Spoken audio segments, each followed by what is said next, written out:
世界各地的莲友们，早上好，南无阿弥陀佛。这个内容就告诉大家：心生则种种法生呐，心昧则种种法昧。你看我们的心嘛，生出一个念头，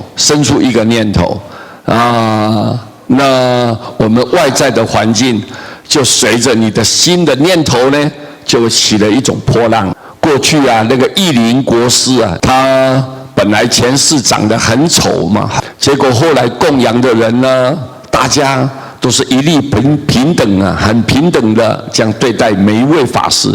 但是走到义林国师的前世这个法师前面，看到他长得这么丑，心里面很厌恶哦，就不愿意把这个贡品就赠送给他，他不愿意。后来呢，这个义林国师嘛，他心里面起了一种嗔恨心。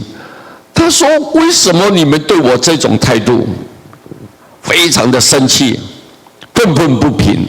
结果后来，他就跟他的师父报告：“师父啊，我准备往生了，我不要留在世间了。”但是这个时候，他的师父就叮咛着他，告诉他说：“你这个时候你千万不要往生，因为你是含恨了，抱着满心的这种仇恨心要离开，以后你会出生当一条毒蛇，很可怕，所以你一定要谨慎。”他不相信，他说：“真的吗？”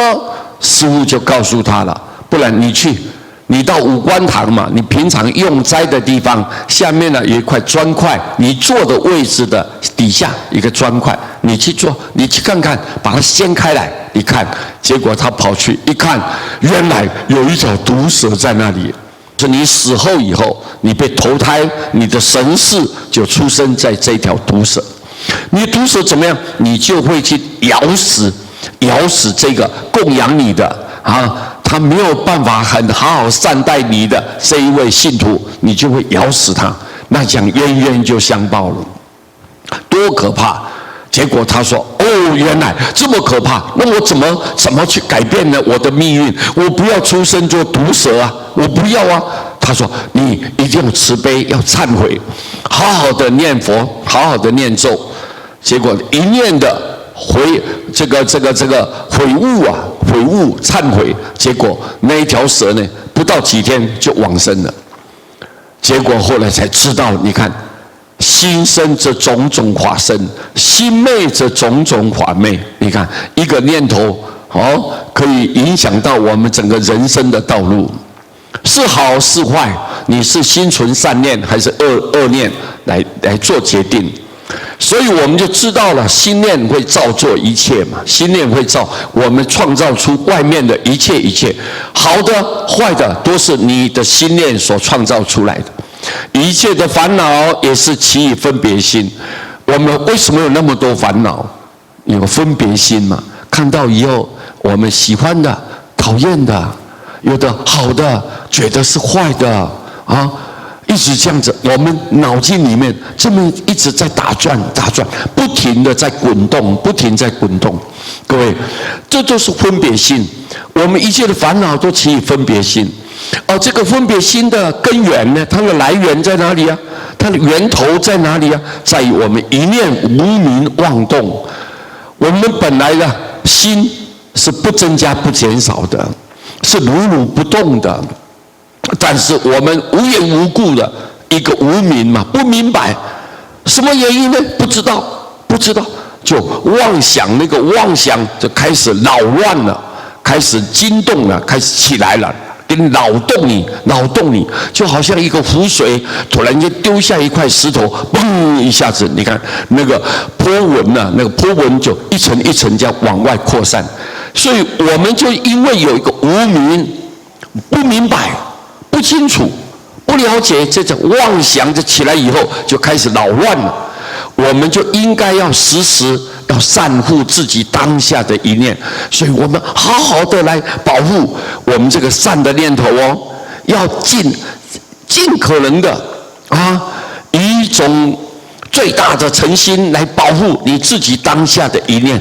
这当下你的念头就会决定了往后的整个的命运了。整个的命运，所以我们应该要知道，当下的一念就决定你未来哦，决定你未来。所以我们要使令念念归于至真、至善、至美的境界。我们要使得我们每一个念头要回归到一个至真嘛，最真诚的真，没有虚伪，没有添加什么位数啊，没有。我们就实实在在、很坦白、很纯真、很朴实，这个真至善，我们都是存着善良的心，厚道、慈悲、有怜悯，能够同情别人，这种至善、至美就没有污秽嘛，美嘛，没有污染，就干干净净的、光明磊落的，是最美的。所以我们要让我们的念头呢，就要保持在这种状态下、这种境界、这种状态。那这样你的心不贪、不争、不求、不怨啊，不能跟人家争斗，也不去诽谤别人。那这样子的话呢，以后你因为心存善念，所以我们一定有善报。哦，念头决定我们的一切的。念头决定我们的一切，所以这个很重要的一个观念，希望大家让我们的念头都很纯洁、很纯正非常的端正，非常端正。那么这个念头如果能起降，这是这个人未来的道路一定是光明似锦呢，光明似锦，一片看好。好，所以念头，你看佛也都是心存善念，今天成佛了。我们众生是忽善忽恶，有时候善，有时候恶，这样经常会这样掺杂混淆，所以结果我们呢就受到这个因果的报应。所以我们要心存善念很重要。今天把这一章呢送给大家。好，南无阿弥陀佛。